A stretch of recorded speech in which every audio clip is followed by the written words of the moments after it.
Halo teman-teman, jumpa lagi pada kesempatan kali ini bersama saya, Agus Amri, dalam acara Klinik Hukum. Pada kesempatan kali ini, kita akan membahas tema tentang hak-hak apa yang Anda punya ketika Anda jadi tersangka. Nah, ini menarik nih, status tersangka. Soalnya banyak teman-teman yang menanyakan, kenapa sih saya jadi tersangka? Terus apa sih dasarnya saya menjadi tersangka? Dan setelah jadi tersangka, apa yang harus saya lakukan? Apa hak-hak saya yang diberikan oleh hukum ketika saya dinyatakan sebagai tersangka? Teman-teman, mendapatkan status tersangka itu bukan hal yang mudah memang. Ada begitu banyak orang, bahkan kalau kita lihat sendiri ya, orang-orang dengan tingkat pendidikan, tingkat ekonomi, atau bahkan pengaruh yang besar pun ketika mendapatkan status tersangka itu mengalami situasi mental yang katakanlah tidak siap. Ini memang menjadi hal yang paling krusial ketika seseorang ditetapkan sebagai tersangka. Meskipun kita juga semua tahu bahwa negara kita menganut prinsip asas praduga tak bersalah. Seseorang tetap wajib dianggap tidak bersalah sampai adanya putusan pengadilan yang mengatakan dia bersalah. Putusan pengadilan itu pun harus berkekuatan hukum tetap. Lalu, kenapa sih seseorang itu jadi tersangka? Oke, kita akan lihat dari definisi tersangka itu dulu, teman-teman. Apa sih tersangka itu? Oke. Jadi, menurut KUHP ya, KUHP. Jadi, kalau kita sering mendengar ada KUHP, ada KUHP nih. Bedanya apa sih? Kalau KUHP itu kan kitab undang-undang hukum pidana. Kalau KUHP itu kitab undang-undang hukum acara pidana. Ya, jadi satu tanpa acara, yang satu dengan acara. Ya. Kenapa ada KUHP? Itu untuk menjelaskan cara-cara seperti apa yang harus dilakukan ketika seseorang, bagaimana si hukum itu dijalankan. Makanya lahirlah KUHP sebagai due process of law, tentang tata cara bagaimana hukum itu ditegakkan. Kalau bicara KUHP itu bicara tentang hal-hal apa saja yang dilarang, yang merupakan kejahatan apa-apa saja. Di sana ada pembunuhan, penganiayaan, penghinaan, dan seterusnya. Nah, kalau di hukum acara pidana itu ada tentang bagaimana seseorang dinyatakan sebagai tersangka, syarat-syaratnya apa saja, berapa lama orang boleh ditahan, hak-hak seseorang ketika ditetapkan sebagai tersangka, dan seterusnya. Jadi teman-teman udah bisa membedakan secara garis besar perbedaannya itu ya. Jelas menjadi seorang tersangka, status seorang tersangka itu pastinya lebih berat daripada kita mendapatkan status sebagai mantan, teman-teman ya. Ya, jadi kalau kita jadi tersangka, itu udah pasti membuat kita, dan itu dialami oleh sebagian besar. Nah, tapi kita jelaskan dulu tersangka itu apa sih. Nah, jadi menurut hukum KUHP ya, KUHP itu yang tadi ya, hukum acara pidana. Tersangka itu orang yang diduga berdasarkan bukti permulaan yang cukup sebagai pelaku tindak pidana. Ya kan begitu. Tersangka ini seseorang yang karena perbuatannya atau keadaannya. Ini ada agar teman-teman bisa membedakan ya, melihat perbuatan dan keadaan. Jadi ada orang yang memang dengan secara langsung melakukan perbuatan tertentu yang dilarang, itu termasuk tindak pidana. Ya, rumusannya ada dalam kitab undang-undang hukum pidana itu lagi. Seseorang yang mencuri, menganiaya, membunuh, dan seterusnya. Ada juga yang menjadi tersangka karena keadaannya. Ya kan, kita bingung nih keadaannya. Jadi kalau keadaannya itu bukan secara aktif kita melakukan suatu perbuatan tertentu, tapi karena keadaannya kita menjadi seorang tersangka. Saya kasih contoh. Secara pasif. Jadi kalau bicara tentang keadaan itu tidak ada tindakan secara aktif ya. Seseorang bisa saja menjadi tersangka karena ada nih orang yang melakukan penggunaan atau penyalahgunaan narkoba di depannya, dan dia tahu itu tapi tidak melaporkan. Ada orang yang tahu bahwa di situ ada terjadi korupsi tapi tidak melaporkan. Ada orang yang melihat ada orang yang mau atau berencana bunuh diri, tidak melakukan sesuatu. Padahal dia bisa melakukan pertolongan kepada orang itu, ya itu yang disebut dengan karena keadaannya. Dia nggak bikin apa-apa memang, tapi karena keadaannya itulah sehingga dia bisa saja dimungkinkan menjadi seorang tersangka. Jadi jelas teman-teman bahwa perbedaan antara tersangka yang diakibatkan oleh perbuatan dan tersangka yang disebabkan karena keadaannya. Oke, lalu bagaimana seseorang bisa dinyatakan sebagai seorang tersangka? Oleh aturan lagi-lagi diatur dalam KUHP bahwa untuk bisa menemukan seseorang tersangka, itu bukan orangnya dulu yang dicari atau ditemukan. Itu harus peristiwanya dulu. Sebuah peristiwa yang terjadi, apakah peristiwa itu adalah merupakan sebuah peristiwa pidana atau bukan. Ya kan seperti itu. Jadi bukan tersangkanya dulu yang harus ditemukan oleh penyelidik ya. Jadi kita bedakan antara penyelidikan. Nah, itu proses untuk menentukan apakah sebuah perbuatan, apakah sebuah peristiwa itu adalah merupakan perbuatan pidana atau peristiwa pidana atau bukan. Ya kan begitu. Apakah di sana ada unsur pelanggaran ataukah di sana ada unsur kejahatan dan seterusnya.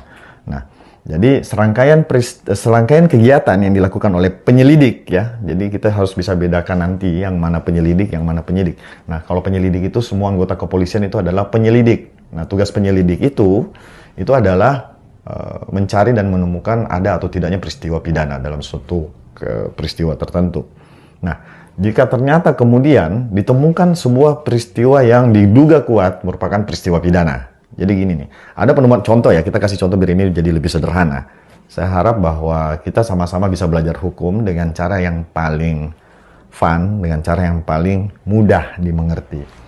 Ada orang mati nih, kan begitu. Nah, kan belum tentu itu sebuah peristiwa pidana, belum tentu ada orang lain yang menyebabkan kematiannya.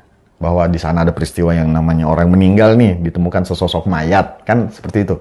Nah, tugas dari penyelidikan itu untuk menentukan apakah kematian ini wajar atau disebabkan hal-hal yang tidak wajar. Nah, jika tidak wajar, ada kemungkinan itu peristiwa pidana. Misalnya dia diracuni kah, apakah dia dibunuh, dicekek atau apa gitu ya. Atau kalau bukan peristiwa pidana mungkin serangan jantung atau hal-hal lain yang memang tidak disebabkan oleh hal-hal yang sifatnya eksternal. Itu jelas bukan peristiwa pidana, meskipun situasinya di situ ada penemuan, katakanlah ada mayat di situ, atau ada orang yang ditemukan dengan luka-luka di sekujur tubuhnya. Polisi harus menentukan apakah di sana ada orang yang melapor, Pak, di sana ada orang yang berlumuran darah nih. Itu belum tentu peristiwa pidana. Bisa saja karena dia jalan kurang hati-hati tanpa penerangan, dia jatuh sendiri misalnya, kebentur kepalanya dan luka-luka ya. Belum tentu ada orang yang menganiaya. Nah, tugas dan fungsi dari penyelidikan itu untuk menentukan di situ ada peristiwa pidana nggak. Kalau ditemukan bahwa di situ ada hal yang sifatnya eksternal, hal yang di luar dari diri yang bersangkutan, maka kemungkinan besar itu peristiwa pidana. Maka proses penyelidikan ini kemudian ditingkatkan menjadi penyidikan. Maka orang-orang yang awalnya menyelidik ini kemudian menyerahkan berkas hasil penyelidikan ini ya untuk kemudian dikembangkan dan ditingkatkan statusnya menjadi penyidikan. Maka mulai saat itu diputuskanlah bahwa itu adalah sebuah peristiwa pidana dan menjadi tugas selanjutnya adalah mengumpulkan bukti-bukti permulaan yang cukup. Tugasnya apa? Fungsinya apa? Penyidikan ini fungsinya untuk mencari orang yang diduga kuat sebagai pelaku tindak pidana. Seperti itu. Jadi setelah penyelidikan, kita ada penyidikan. Nah, itulah proses setelah peristiwa pidananya baru kemudian ditentukan tentang siapakah yang bertanggung jawab, yang diduga kuat berdasarkan bukti permulaan yang cukup, yang diduga kuat sebagai pelaku tindak pidana itu. Alat-alat bukti ya, kita bicara tentang alat bukti. Kan seseorang kan harus dituduh dengan alat bukti yang cukup. Kembali ke KUHP tadi, KUHP menentukan dalam pasal 184 ditentukan bahwa alat-alat bukti itu disusun berdasarkan urut-urutannya. Alat bukti itu dapat berupa saksi. Jadi saksi itu gini, saksi adalah orang yang melihat, mendengar, dan mengalami secara langsung peristiwa pidana. Kan begitu. Beberapa saksi mungkin hanya mendengar beritanya saja atau yang katanya-katanya, dia mungkin tetap saksi, tapi nilai dan derajat kekuatan pembuktian dari keterangan seorang saksi yang tidak melihat, mendengar, dan mengalami langsung sebuah peristiwa itu tidak cukup kuat dibandingkan dengan saksi yang secara langsung melihat, mendengar, dan mengalami suatu peristiwa. Jadi itu kedudukan alat bukti yang paling kuat itu adalah saksi. Nah, setelah saksi apa? Selanjutnya ditentukan bahwa alat bukti selanjutnya setelah saksi itu adalah ahli, keterangan ahli ya. Tadi keterangan saksi, kemudian di pasal 184 dinyatakan bahwa keterangan ahli. Katakanlah tadi misalnya pelaku pembunuhan oleh ahli, dalam hal ini dokter forensik, berdasarkan keahlian yang dimilikinya, berdasarkan ilmu pengetahuan dan pengalaman yang dimiliki oleh seseorang, kemudian diberikan status sebagai ahli, memberikan penjelasan bahwa si orang ini meninggal karena dibunuh. Dibunuhnya dengan cara-cara dipukul pakai benda tumpul pada titik-titik yang mematikan, bla bla bla dan seterusnya. Maka itu juga termasuk sebagai alat bukti dalam hukum acara pidana kita, ya kan? Selanjutnya, selain tadi saksi, ahli, selanjutnya apa lagi? Petunjuk. Nah, petunjuk itu misalnya di di si tersangka itu ditemukan sidik jari ya, di tempat kejadian perkara ditemukan sidik jari, kemudian diambil sampel DNA, di situ juga menunjukkan ada keterkaitan antara si korban dengan si pelaku, ditemukan DNA di sana atau sidik jari atau mungkin bercak noda darah di tubuh ataupun pakaian daripada si tersangka. Nah, sehingga yang ketiga tadi itu namanya petunjuk. Ya, atau ada pistol kalau memang digunakan senjata api atau senjata tajam, pisau yang ditemukan pada lokasi atau tempat kejadian perkara yang menghubungkan antara peristiwa itu dengan seseorang yang diduga kuat sebagai pelakunya. Selanjutnya apa lagi? Setelah itu saksi sudah, ahli sudah, petunjuk sudah. Nah, terakhir keterangan dari si tersangka. Nah, jadi kalau dilihat dari urut-urutannya, keterangan dari si tersangka itu mendapatkan tempat yang paling rendah. Artinya bukan menjadi prioritas bagi penegak hukum untuk mendengarkan seorang tersangka memberikan keterangannya. Ini penting karena ini bagian dari penghormatan kita terhadap hak asasi manusia, sehingga adalah menjadi tugas dan beban negara untuk membuktikan itu. Jadi seorang tersangka, nanti kita akan bahas tentang apa sih hak kita sebagai tersangka. Ya, salah satunya itu kita tidak diberikan beban pembuktian. Berarti negara inilah melalui aparat penegak hukum yang bertanggung jawab sepenuhnya membuktikan itu. Beban pembuktian ada kepada aparat penegak hukum, bukan kepada si orang yang disangka melakukan itu atau si tersangka itu. Setelah ditentukan siapa tersangkanya, maka apa yang dilakukan oleh penyidik selanjutnya itu adalah mencari, memburu, menemukan tersangkanya. Oke, jadi ada kewenangan yang diberikan kepada penyidik ya. Jadi penyidik itu tadi adalah orang yang bekerja atau petugas yang bekerja melakukan serangkaian penyidikan. Ya, tadi kita udah penyelidikan kan, udah ini penyidik nih. Jadi yang bisa berwenang untuk menangkap seseorang itu dia harus penyidik. Nggak boleh sembarangan orang atau sembarangan aparat bisa melakukan penangkapan. Karena lagi-lagi kita berbicara tentang penghormatan terhadap hak asasi manusia. Maka untuk bisa melakukan penangkapan itu harus dilakukan oleh seorang penyidik. Penyidik itu ada sertifikasi khusus, ada pendidikan dan pelatihan khusus. Tidak setiap anggota kepolisian itu juga sekaligus adalah penyidik. Meskipun mereka semua adalah penyelidik, tapi kewenangan penyelidik tadi terbatas ya untuk menemukan ada atau tidaknya peristiwa pidana. Nah, kalau udah masuk pada wilayah pro justisia, karena kalau penyidikan itu sudah masuk pada wilayah pro justisia, karena di situ melekat kewenangan termasuk melakukan upaya paksa. Salah satu upaya paksa yang diberikan oleh negara kepada aparat penegak hukum itu adalah melakukan penangkapan. Penangkapan itu adalah pembatasan untuk sementara waktu, ya, itu juga dibatasi hanya dalam waktu 1 kali 24 jam. Penyidik berwenang untuk menahan kebebasan bergerak seseorang selama 1 kali 24 jam untuk diminta keterangannya sehubungan dengan sangkaan yang saat itu sedang didalami atau diperiksa oleh penyidik. Setelah 1 kali 24 jam, jika ternyata kepada yang bersangkutan tidak cukup bukti untuk menetapkan statusnya sebagai misalnya tersangka, maka wajib untuk dilepaskan. Kita nggak bisa menangkap orang lebih dari 1 ke 24 jam. Tapi ketika seseorang itu cukup kuat atau ada bukti permulaan minimal 2 ya, untuk bisa menetapkan seseorang jadi tersangka itu kan harus didukung oleh minimal 2 alat bukti yang cukup. Tadi kita udah ya, saksi dan ahli. Jadi 2 keterangan ini atau misalnya saksi sama petunjuk. Kan kita tadi bicara udah 4 alat bukti ini ya, mulai dari saksi, ahli, petunjuk, dan keterangan dari si tersangka. Nah, minimum 2 alat bukti yang cukup. Kalau kita bicara minimum, berarti nggak boleh kurang, nggak boleh hanya ada saksi nih, misalnya ya, 10 orang bilang dia mencuri nih. Kan begitu. Itu baru satu alat bukti hitungannya. Itu harus ada alat bukti lain untuk membuktikan sangkaan ini agar seseorang bisa memenuhi syarat untuk ditetapkan statusnya sebagai tersangka.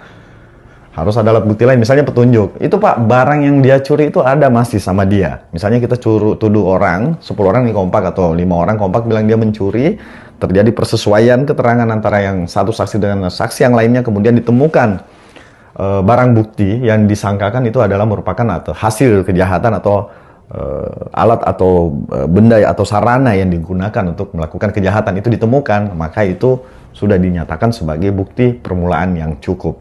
Sehingga seseorang yang telah memenuhi kualifikasi itu, maka penyidik berwenang menetapkan statusnya sebagai tersangka. Seperti itu. Lalu, tindakan apa yang dilakukan ketika sudah dilakukan sudah dilekatkan status tersangka? Nah, lagi-lagi penyidik itu berwenang untuk melakukan yang namanya, tadi penangkapan udah ya. Setelah ditetapkan statusnya sebagai tersangka, maka aparat penyidik itu berwenang untuk melakukan penahanan. Penahanan itu adalah pembatasan pada waktu tertentu, yaitu diatur ya. Jadi kewenangan untuk menahan itu juga tidak boleh dilakukan semena-mena, karena di situ ada batas waktu maksimum yang tidak bisa dilampaui. Seseorang itu boleh ditahan. Itu ada syarat untuk bisa ditahan apa saja, ya kan? Jadi ada alasan yang sifatnya objektif, ada alasan yang sifatnya subjektif. Untuk alasan yang sifatnya objektif itu untuk tindak pidana yang ancamannya di atas 5 tahun. Jadi kalau kita melakukan pelanggaran atau kejahatan, ya kita nggak bisa ditahan karena ancamannya di bawah 5 tahun nih. Misalnya nggak pakai helm nih, itu kan pelanggaran ringan ya. Jadi nggak mungkin kita bisa ditahan atas pelanggaran semacam itu. Atau melakukan penghinaan, ya kan begitu ya. Penghinaan itu juga tindak pidana yang ringan, yang ancamannya nggak sampai 5 tahun. Nah, tapi untuk kejahatan yang ancamannya di atas 5 tahun, katakanlah penganiayaan, terus pencurian, terus apalagi kalau pencurian dilakukan dengan kekerasan ya, misalnya dengan melukai orang, itu kan jelas semua ancaman hukumannya di atas 5 tahun. Termasuk korupsi, narkoba, dan kejahatan-kejahatan yang ancamannya, ancaman maksimalnya di atas 5 tahun, itu tentu bisa ditahan berdasarkan alasan yang sifatnya objektif tadi. Nah, untuk alasan yang sifatnya subjektif nih, itu ada pertama, jika si tersangka dikhawatirkan kabur nih, melarikan diri. Itu kan menghambat jalannya penyidikan kalau orangnya nggak ditahan. Ya, ini kan kita bicara tentang alasan untuk menahan. Terus, ada kekhawatiran bahwa dia mengulangi mengurangi tindak pidana itu. Dan yang terakhir bahwa ada kekhawatiran dia tadi melarikan diri, mengulangi, dan yang terakhir itu adalah merusak atau memusnahkan barang bukti. Nah, jadi selain alasan yang sifatnya objektif, juga ada alasan subjektif. Kenapa penyidik kemudian berdasarkan kewenangan yang ada padanya menyatakan seseorang harus ditahan. Meskipun penahanan itu jelas ada batas waktunya. Penyidik berapa lama? Ya kan begitu. Oleh KUHP, penyidik hanya berwenang untuk menahan seseorang tersangka 20 hari saja. Ya, hanya 20 hari. Jadi harus ada kepastian hukum. Berapa lama sih seseorang itu boleh ditahan? Karena di situ juga menyangkut profesionalisme seorang aparat penyidikan untuk dapat membawa perkara itu secepatnya ke pengadilan. Karena hak setiap warga negara untuk mendapatkan kepastian hukum atas sangkaan yang diterima. Tidak boleh seseorang menyandang status tersangka lama-lama, apalagi dalam posisi tidak ditahan. Maka undang-undang membatasi kewenangan penahanan itu oleh penyidik selama 20 hari. Jika dirasa perlu untuk kepentingan penyidikan dan belum selesai, maka dapat dia mintakan perpanjangan ke jaksa penuntut umum menjadi 40 hari. Jadi proses penyidikan maksimum dalam hal seorang tersangka ditahan itu hanya 60 hari. Tadi 20 hari ditambah 40 hari oleh jaksa. Jadi pada saat perpanjangan itu sudah bukan menjadi kewenangan penyidik, tapi sudah atas persetujuan dari jaksa penuntut umum untuk perpanjangan penahanan setelah 20 hari menjadi 40 hari. Jadi total jangka waktu seseorang ditahan dalam proses penyidikan itu hanya 60 hari.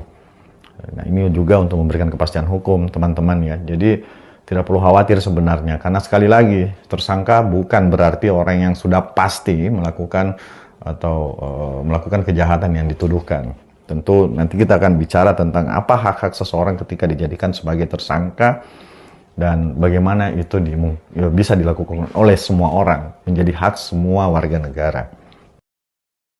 Oke teman-teman, setelah apa yang saya sampaikan tadi, kita masih akan lanjut pada pembahasan tentang penggeledahan, penyitaan, dan hal-hal yang berhubungan dengan bagaimana hak-hak seseorang ketika ditetapkan sebagai tersangka pada bagian lanjutan dari video kita kali ini. Tetap semangat dan kita akan berjumpa pada video selanjutnya. Jika ada hal yang ingin teman-teman sampaikan, bisa melalui kolom komentar di bawah video ini. Terima kasih. Sampai jumpa pada video selanjutnya.